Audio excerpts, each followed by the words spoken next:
寄ってらっしゃい見てらっしゃい闇芝居の時間だよ。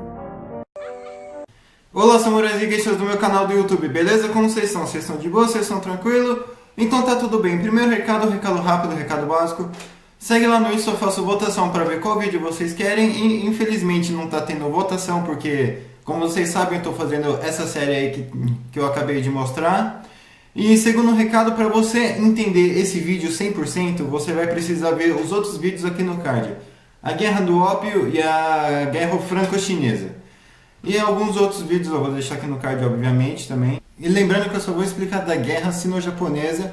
Eu não estou aqui para falar se a China é melhor ou se o Japão é melhor. Eu estou aqui para explicar fatos. Por favor, não briguem, não me xinguem. Mas enfim, sem enrolação, vamos direto para o vídeo. E como vocês estão vendo aí no título, eu vou contar sobre a primeira guerra sino-japonesa. A segunda guerra sino-japonesa foi na Segunda Guerra Mundial. Enfim, dessa vez nós vamos contar a história da guerra da dinastia Qing contra o Império do Japão, só que em vez de ser em terras japonesas ou em terras chinesas, foi em terras coreanas. Tá, tudo bem, a Coreia era uma colônia da China, mas ainda não era anexada. O início do conflito começou quando o Japão ele queria a todo custo anexar a Coreia para ele, já que alguns europeus tinham falado que a Coreia era uma adaga para o coração, apontada para o coração do Japão. E o Japão, já seguindo essa linha mais moderna na época, né, viu que os britânicos guerrearam com os chineses, que os franceses guerrearam com os chineses. Eles pensaram, por que a gente também não pode? A gente está se expandindo, nossa colônia também.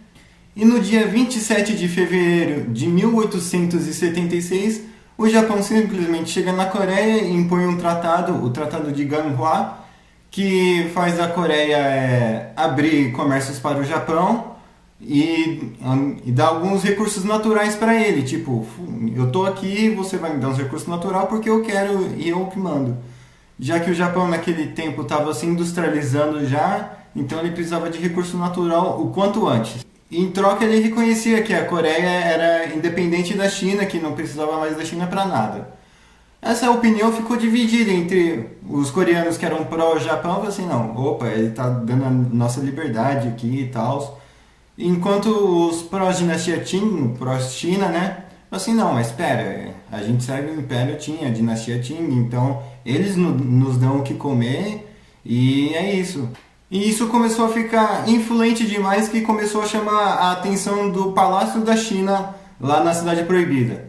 A dinastia envia Li Hongzhang para a Coreia para diminuir a influência japonesa lá, onde ele chega e fala com os coreanos, não, calma aí, se você tiver que fazer alguma aliança com alguém, faça aliança com alguém do Ocidente, de preferência com os Estados Unidos. Porque esse cara aí, o Japão, não confia no governo dele não, que eles só vão te ferrar. Foi isso que ele, não foi exatamente isso que ele disse, mas foi nesse sentido. Em 1884, aconteceu um golpe de estado na Coreia, onde rebeldes pró-Japão derrubam o governo que era pró-China, mas a China, se vocês acham que a China ia deixar isso quieto? Jamais. A China mandou soldados para lá, né? Justamente para dar um contragolpe. Então eles meio que reverteram a situação e o governo voltou a ser pró-China, através de uns derramamentos de sangue básico, normal da época. E isso acabou provocando muito os japoneses, mais o governo do Japão na época. E eles ficaram putos com a situação e só estavam esperando algum conflito acontecer. E foi exatamente isso que aconteceu. No dia 1º de agosto de 1886, quatro navios da marinha chinesas vão até Nagasaki, uma troca comercial normal, só que os marinheiros eles acabam criando um conflito em terra, onde eles acabaram matando muito mais japoneses do que morrendo marinheiros. Pelos relatos falam que eles estavam usando katanas, usando espadas comuns. Enfim, eles acabaram tumultuando no Japão. Mas aí, até então o Japão conseguiu contatar a China, né, dos problemas que os marinheiros delas causaram. A China deu uma indenização e ficou por isso mesmo. Mas o estopim foi no dia 24 de março de 1894, quando um revolucionário pró-Japão foi assassinado em Xangai supostamente por homens do Yuan Shinkai. Eu vou fazer um vídeo sobre ele. E no dia 1º de agosto do mesmo ano, tanto a China quanto o Japão eles declaram guerra um ao outro. Só que lembra que eu disse que a maior parte da batalha foi em terras? Todos os chineses, a maioria dos soldados chineses acabaram se concentrando tudo em Pyongyang, enquanto a maioria dos japoneses todos se concentraram em Senju. Então a Coreia ficou dividida entre aspas, né, Norte China, Sul Japão. Os chineses eles estavam conseguindo segurar um pouco a invasão japonesa, só que isso não durou muito tempo. No dia 13 de setembro do mesmo ano, soldados da tropa do Yamagata Aritomo, já falei dele na rebelião de Satsuma. Então, como ele já tinha participado de um evento desses, de ir contra guerreiros armados medievais, né, ainda na concepção dele, então ele já tinha uma experiência nesse campo de batalha, então eles conseguiram avançar rapidamente até Pyongyang, forçando os chineses a ficarem na fronteira da Coreia com a China. Mas não demorou muito para que os chineses eles acabassem perdendo e recuando, e com isso os japoneses foram avançando muito rápido até chegar na Manchúria, mas até então, onde os japoneses passavam, eles arrebentavam tudo. Com isso, a China já tinha perdido a Coreia, porém, não oficialmente. Enquanto isso, a batalha continuava nas águas, onde os navios da dinastia Qing, que eram navios britânicos agora, não eram mais chineses, estavam conseguindo resistir um pouco mais nas batalhas navais. Como vocês sabem, eles acabaram afundando também. Só que dessa vez afundou navios japoneses também, então na água eles ainda conseguiram ter uma certa vantagem. Mas mesmo assim ainda não deu muito certo. Porém, quando os japoneses eles acabam se aproximando da ilha de Taiwan, muitos taiwaneses ou chineses da dinastia Qing começaram a atacar os navios japoneses. E os japoneses até então não tinham nada contra a ilha de Taiwan, nem os seus moradores locais. E eles foram tirar satisfação, né, com o Yuan Shinkai e falaram assim: pô, o seu pessoal ali me atacou também, e aí, como vai ficar? Vai pagar indenização ou vai pra guerra também ali?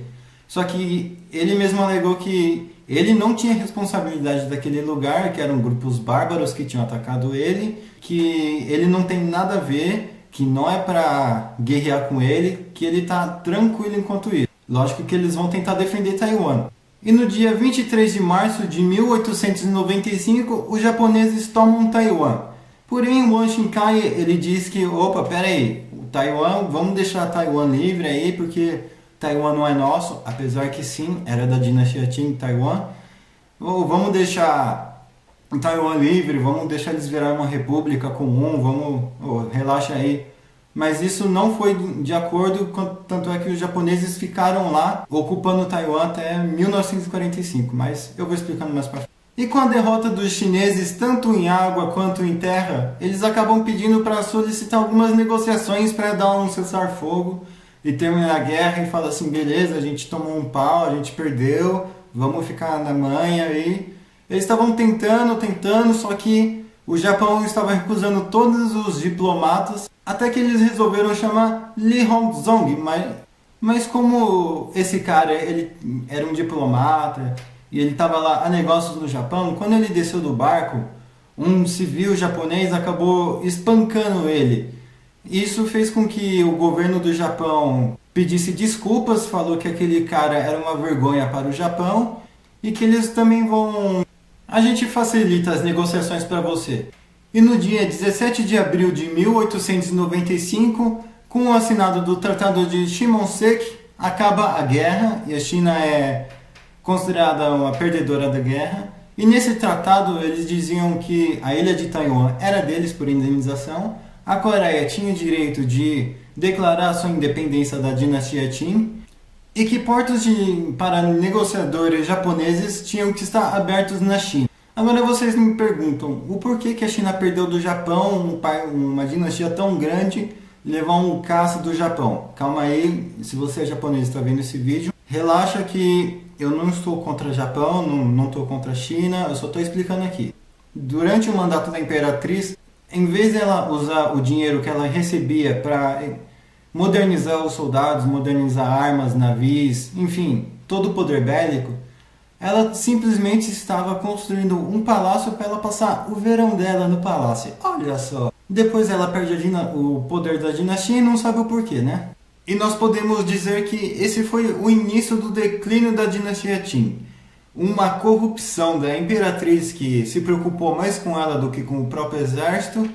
A dinastia ainda não caiu, só vai cair em 1911.